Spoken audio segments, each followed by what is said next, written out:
अस्सलाम वालेकुम नाज़रीन, पंजाब असम्बली दोबारा बहाल होने जा रही है और चौधरी परवेज़ इलाही दोबारा वज़ीर आला पंजाब बनने जा रहे हैं। ये कहना है माहिर कानूनदान अज़हर सिद्दीक का। उन्होंने एक प्रोग्राम में गुफ्तगू की है सईद काजी और आरिफ हमीद भट्टी के साथ। चलिए आपको वो गुफ्तगू दिखाते हैं, आप वो गुफ्तगू सुने, उसके बाद मज़ीद इस पर तबसरा हम करेंगे। दो तीन बातें। पहले तो मुझे ये बता दें कि ये जो जुडिशल कमीशन बना है, इसकी फॉर्मेशन के हवाले से जो कैबिनेट डिवीजन ने जो नोटिफिकेशन निकाला है, ये कैसे बनता है, इसका प्रोसीजर फॉलो हुआ है, और जो ये ऑडियो लीक्स हैं या ये इन्वेजन ऑफ प्राइवेसी में आता है या इसकी क्या कानूनी हैसियत होती है जो इस तरह से एविडेंस इकट्ठा किया जाए, परमिसिबल होता है वो? जनाब अज़हर सिद्दीक साहब। बहुत शुक्रिया जी। मैं तो बस हैरान हूँ और मुझे दुख और अफसोस इस बात का हो रहा है कि हमारे जज साहिबान को बहुत सोचना चाहिए था कि अदलिया को एक तकसीम करने की घिनौनी साजिश है, उन्हें इस कमीशन का हिस्सा बनना नहीं चाहिए था। उसकी मेन वजह समझ लीजिएगा, जस्टिस काजी फायजी साहब की ज़ात के हवाले से बहुत से सवाल उठे हुए हैं।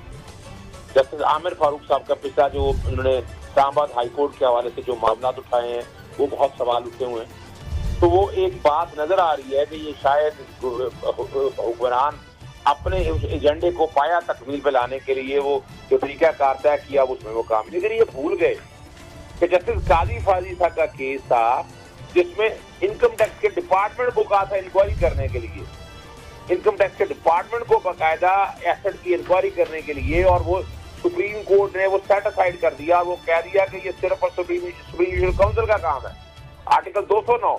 और सिर्फ वहां नहीं, सिर्फ उस जगह नहीं, ये उससे आगे भी बात कही थी, अगर आपको याद होगा अपना इफ्तिखार चौधरी साहब के केस के अंदर भी, वहां भी बाकायदा कि अगर किसी इस मामले में अगर कुछ काम करना चाहते हैं, कमीशन ऑफ इंक्वायरी एक्ट जो है ना, ये है इंतजामी मामला के हवाले से, हुकूमत इंतजामी मामला में। लेकिन ये क्या अदलिया के मामला में, ये अदलिया की आज़ादी से यहाँ मुतसादम है। और मैं फील्ड में मबनी इसलिए कहूँगा। अज़हर सिद्दीक साहब, मैं थोड़ा सा आपसे रहनुमाई चाहता हूँ।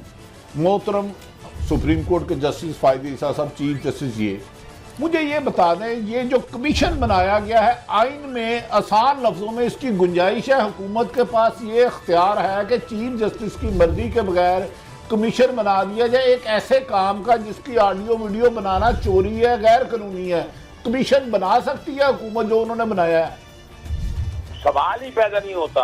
ये आर्टिकल 4 और 5 की जहां वायलेशन है, उसके अलावा सुप्रीम कोर्ट की जजमेंट आपको याद होगा, अरशद मलिक की ऑडियो और वीडियो वाला मामला आया था और सुप्रीम कोर्ट ने, लार्जर बेंच ने उसमें ये असूल तय कर दिए कि अगर ऐसे मामला होंगे तो इसका बाकायदा अगर करना है तो अदालत में जाना है, अदालत ने तयन करना है इसका कि ये ऑडियो वीडियो है सही है या गलत है। यानी ये, और जो सबसे आम इशू है, आप ये कमीशन बना के लाइसेंस देने लगे हैं इनको कि कोई भी ऑडियो वीडियो लीक करे, प्राइवेट आर्टिकल 9 और 14 की जहाँ खिलाफ वर्जी हो, वह जजेस की ऑडियो और वीडियो लीक करके आइंदा से आप लाइसेंस दे देंगे कि जिसका दिल चाहे जो मर्जी आकर बैठ कर करे। पहली तो बात है ये गैर कानूनी काम है। और जहाँ इससे आगे अगर बात आप लेकर चले तो आपको पता, हमें सबको पता होना चाहिए कि अगर कोई इस तरह का कमीशन बनाना भी है तो ये चीफ जस्टिस के पास जाना है। उन्होंने आगे देखना है कि किस जज को भेजना है, किस जज को नहीं भेजना। ये जज ने अपने कहाँ से इंतखाब अपने तौर पर बना के कि मैं आ जाऊंगा, मैं कर लूंगा, ये उसका कोई कंसर नहीं है। ये मामला जितना भी ये फैसला जो करना है, जिसकी जनाब मोहतरम चीफ जस्टिस साहब ने करना है, तो वैसे भी मैं एक अपने तौर पर अभी एक काम कर रहा हूँ, मैं उनको एक नोटिस सेपरेट दे रहा हूँ कि आप ये वापस ले लें, और मैं उनकी कापियां जो हैं मोहतरम जस्टिस काजी फायदी साहब और दोनों जजेस को भी भिजवा रहा हूँ कि आप इस मामले से पीछे हट जाएं।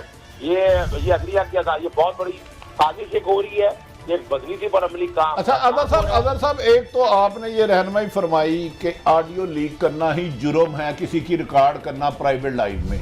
एम आई राइट सर? जी एब्सोल्युटली करेक्ट। दूसरा, इस पे कमीशन नहीं बन सकता। अब जरा हमारी रहनुमाई फरमाएं, 90 दिन के लिए निगरान हुकूमत बनी थी इलेक्शन कराने की, चलो पीटीए के खिलाफ तो किया, अब सहाफियों के घर उनकी बीवियां बच्चों को उठाया जा रहा है, छापे मारे जा रहे हैं, गिरफ्तार किया जा रहा है, और 6 सहाफियों को मुबैना खबर है کہ ارشد شریف کی طرح مارا یا عمران ریاض کی طرح غائب کیا جا سکتا ہے. اس میں ہم قانونی طور پر چیف جسٹس سے بھی گزارش کر چکے ہیں پاکستان سے, ہم کہاں سے انصاف لیں؟ 10,000 سے زیادہ لاہور میں چھاپے پڑ چکے ہیں. اچھا عارف حمید بٹی صاحب ایک تو بتاتا چلوں, 90 دن سے زائد یہ نگران حکومت چل نہیں سکتی. اس کی آئینی حیثیت کو شیخ رشید صاحب اور 2 خواتین سابقہ ایم پی کی طرف سے چیلنج کر دیا ہے. جسٹس شاہد کریم نے نوٹس جاری کر دیا ہے, باقاعدہ سماعت کے لیے اس کو منظور کر دیا ہے اور اگلے ہفتے کے لیے اس حیثیت پہ 90 دن سے زیادہ کر. لیکن سب سے مزیدار بات جو ہے کہ یہ نگران حکومت وہ اختیارات استعمال کر رہی ہے جو ان کا استحقاق ہی نہیں ہے. اس میں بھی ہم نے لاہور پریس کلب کے صدر جناب محمد اعظم چوئی صاحب کی طرف سے ایک آئینی درخواست دائر کی تھی. آج لاہور ہائی کورٹ کے جسٹس اسد گرال صاحب کے سامنے پیش ہوا اور جتنے صحافی اور فیملیوں کو جن کو اٹھایا گیا تھا ان کو ریکوری کے لیے CCPO لاہور کو لکھا ہے. اور اس کے علاوہ لاہور ہائی کورٹ نے باقاعدہ ہراساں کرنے سے, ریڈ کرنے سے بھی روکا ہے. اور یہ غالباً یعنی یہاں ہائی کورٹ میں بیٹھے ہوئے تو جو پرانے بھٹو صاحب کے دور میں جن کو سزائیں ملی تھی وہ بھی یعنی پیپلز پارٹی کے پرانے لوگ وہ توبہ کر رہے تھے کہ ہم نے جنرل ضیاء کے دور میں یہ حال نہیں ہم نے دیکھا کہ جو اس وقت صحافیوں کے ساتھ اس دور میں کیا جا رہا ہے. اور وہ اچھا اگر صاحب آپ سے مزید رہنمائی چاہوں گا. آپ ایک وکیل ہیں اور مجھے یاد ہے ہم نے اکٹھے افتخار چودھری کی جدوجہد میں بہت حصہ لیا تھا.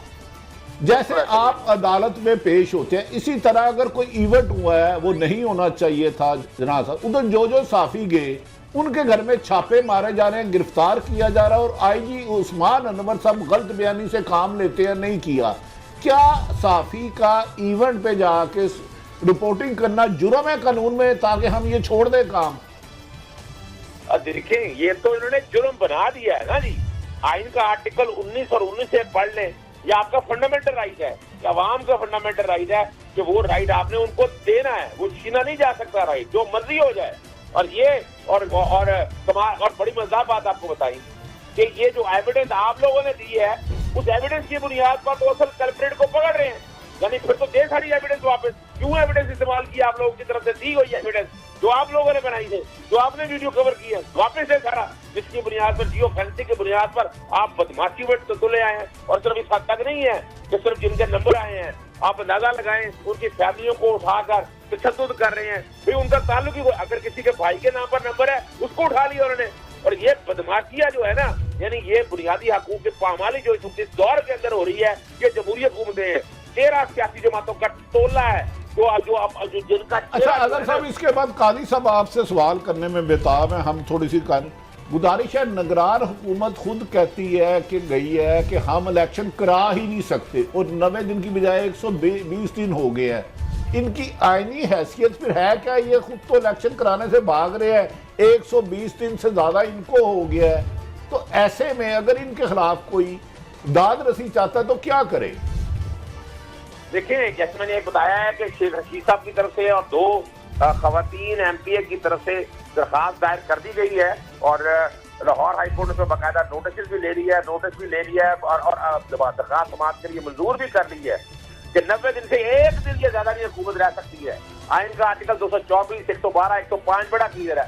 عدالت نے میرے سے سوال یہ پوچھا باقاعدہ کہ آپ اگر یہ واپس ہو جائے تو کیا پوزیشن ہوگی. میں نے 133 پر کیا بتایا کہ چودھری پرویز الہی جب اسمبلی تحریر ہونے کے بعد وزیر آپ اس پوزیشن پہ آ چکے ہیں کہ جب یہ الیکشن ہی نہیں کرانا چاہتے تو یہ یہاں بیٹھے کیا کر رہے ہیں. یعنی یہ تو انہوں نے جواب جو بات داخل کی ہے الیکشن کمیشن کے سامنے, وہ اپنی حکومت کو طول دینے کے لیے سارا کچھ کیا ہے. یعنی آپ سوچے تو صحیح کہ جو کچھ بھی ہو رہا ہے اس ملک کے ساتھ کھلواڑ کیا جا رہا ہے اور اب اس میں کیا خاموش بیٹھا جا سکتا ہے. اچھا اظہر صاحب یہ فرمائیے, اظہر صدیق صاحب, کہ اب کیا اس کا آؤٹ کم ہو سکتا ہے؟ کیا اعلیٰ عدلیہ جو ہے کوئی ایڈمنسٹریٹر مقرر کر سکتی ہیں؟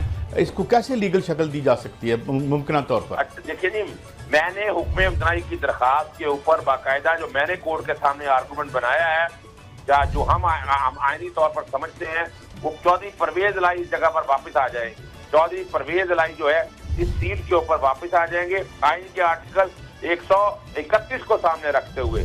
क्योंकि जिस वक्त ये जब यह तहलील की कही थी उसके बाद वजीर आला वो रहता है जो जाने वाला वजीर आला होता है, और तब तक नया वजीर आला नहीं आता, तब तक वो वजीर आला ने फराइज अंजाम देने हैं। निगरान सेटअप के दरमियान एक वजीर आला बना, उसने काम भी कोई नहीं किया, वहां सिवाय एक सियासी जमात को टारगेट बना के वो इलेक्शन कमीशन यानी गोया ये लीगल पोजीशन है। अजहर सिद्दीक साहब थैंक यू वेरी मच, आपके वैल्यूएबल कंट्रीब्यूशन। नाज़रीन ये है लेके गए हैं एक पिटीशन, और अब क्या आउटकम होता है वो हम देखेंगे। तो दोस्तों आपने ये गुफ्तगू सुनी सीनियर वकील कानूनदान अजहर सिद्दीकी, जो बातें उन्होंने की वो कानून के दायरे की बातें हैं, और हमने आइन को असल में पसे पुश्त डाला हुआ है। आइन के मुताबिक हम कोई काम नहीं करना चाहते, हम वही काम करना चाहते हैं कि जो हमारे अपने ज़ाती मफाद में हो। हालांकि अगर ऐसा हो कि जिसके दिल में जो आए वो करे, तो फिर तो ये जंगल का कानून है, फिर यहाँ किसी मुल्क का किसी मज़हब का कोई कानून लागू नहीं होता। आइन बनाने का मतलब ये होता है कि सब लोगों को आइन के ताबे किया जाए। कोई अगर बड़ा आदमी है, कोई बड़ा अफसर है, कोई बड़ा पैसे वाला है, कोई मिल ओनर है, या कोई बिल्कुल गरीब बंदा है, मजदूर बंदा है, या एक बिल्कुल ही आम सा आदमी है, सब के लिए कानून अगर बराबर होगा तो ही उसका फ़ायदा होगा। फ़ायदा इस तरह से होगा कि कोई जुर्म नहीं कर सकेगा। कोई बड़ा आदमी पैसे के ज़ोर पर, पैसे के बलबूते पर जुर्म नहीं करेगा, कोई छोटा आदमी किसी भी वजह से जुर्म नहीं करेगा। उसको पता होगा कि अगर मुझे जुर्म करना है तो उसका कानून जो है वो मेरे ऊपर लागू होगा। लेकिन यहाँ उल्टा हिसाब है हमारे मुल्क में, जिसके पास जितना ज़्यादा पैसा है उतना ही वो ज़्यादा मजबूत है, और उतना ही वो कानून को अपने नीचे रखता है। हालांकि सबको कानून के नीचे होना चाहिए। आपका इसके बारे में क्या ख्याल है? कमेंट बॉक्स में अपनी राय का इजहार ज़रूर करें।